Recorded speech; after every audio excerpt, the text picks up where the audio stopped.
रेखा के पिता दिल्ली में किसी तरह अपने और अपने परिवार का पेट पाल रहे थे। पर एक दिन, अरे रमेश, तुम्हारी बेटी के तो समझो भाग्य ही खुल गए। वकील लड़के का रिश्ता आया है। अरे वाह, कब करना चाहते हैं शादी? वो लोग तो जल्द से जल्द ही करेंगे। बाकी शाम को मैंने रेखा को देखने के लिए बुला लिया है। तेरा घर छोटा है तो तुम लोग मेरे घर ही आ जाना। राकेश और उसकी बीवी सारी तैयारी के साथ रोहित और रेखा की शादी कर देते हैं। लेकिन अगले ही दिन, देखो रेखा, शादी भले ही हो गई है, लेकिन तुम ये मत सोचना कि मैं किसी जोरू के गुलाम टाइप रहूंगा। रेखा को रोहित की बात अजीब लगती है। मैं ये तो सोच भी नहीं सकती और ना ही चाहती हूँ, लेकिन शादी के अगले ही दिन इस तरह की बात की उम्मीद भी नहीं थी। रोहित रेखा के मुंह से ये बात सुनकर गुस्सा हो जाता है। अरे, काफी जबान भी चला लेती हो। माँ ने सिखाया नहीं कि पति से कैसे बात करते हैं? रेखा अब चुप रहने में ही भलाई समझती है। रेखा, जल्दी से नाश्ता तैयार कर लो। आज पहला दिन है, सारे काम तुम्हें समझा दूंगी। ये नौकरानी है जो तुम्हें बता देगी कि कैसे कैसे क्या करना है। फिर इसकी कल से छुट्टी है। रेखा भी ससुराल में जी जान लगाकर काम करने लगती है। खाली समय मिलता तो पति के वकालत की किताब उठाकर पढ़ने लगती। ये क्या, जब देखो तब पढ़ती रहती है। अच्छा सुन, कल पिता के घर से 20,000 रुपये लेकर आना। मेरे छोटे बेटे की फीस भरनी है। लेकिन पापा क्यों भरेंगे उसकी फीस? अरे वाह जी वाह, पापा क्यों भरेंगे?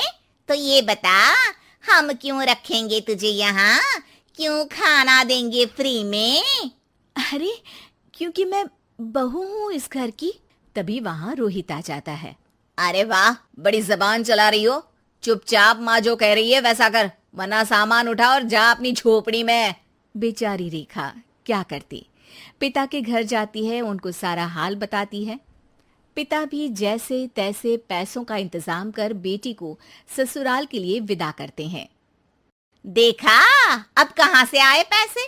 अरे बहुत माल है तुम लोगों के पास, बस सीधी उंगली से निकालते नहीं। नहीं नहीं माँ, पापा ने अपनी मोटरसाइकिल बेचकर पैसों का इंतजाम किया है। पता नहीं अब वो ऑफिस कैसे जाएंगे। अरे वाह भाई, ये भी हम सोचे। खैर, जैसे तैसे दिन बीतते हैं। रेखा जहाँ एक प्यारे से बेटे की माँ बनती है, तो वहीं उसका वकालत की किताब में ज्ञान और गहराता जाता है। हे भगवान, बुरे फंसे। ये केस तो लगता है कि मैं हार ही जाऊंगा।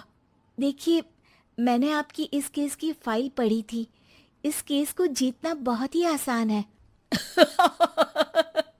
वाह भाई वाह, यहाँ वकालत की डिग्री लेकर भी मैं समझ नहीं पा रहा हूँ, और तुमने रोटी बनाते बनाते ही केस समझ लिया। अरे जाओ जाओ, जाकर मुन्ने को संभालो।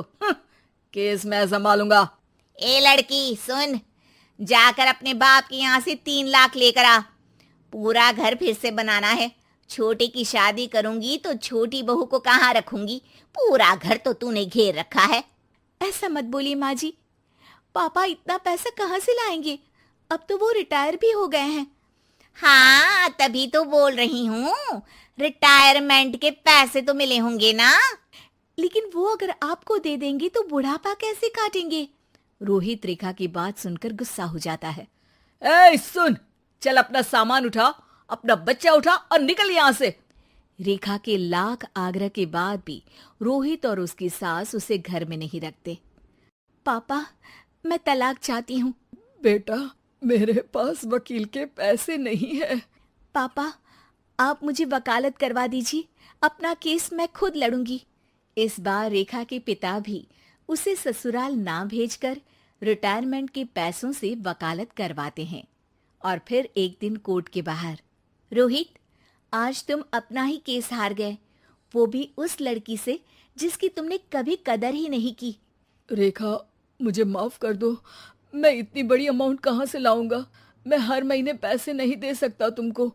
पैसे वहीं से लाना जहाँ से तुम मेरे पापा को लाने के लिए मजबूर करते थे। एक पिता अपनी बेटी की शादी उसकी खुशहाली के लिए करता है, ना कि सारी जिंदगी कर्जदार बनने के लिए। अरे, मेरे ही बेटे की किताब पढ़ पढ़ कर ज्ञान बांट रही हो। वकालत की किताब तो ससुराल में ही पड़ी थी ना।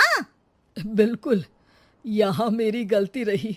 जिस पैसे से मैंने इसकी शादी की थी, मुझे वो पैसे पहले इसकी पढ़ाई में लगाना चाहिए था। और आज रेखा एक जानी मानी वकील के रूप में काम कर रही है।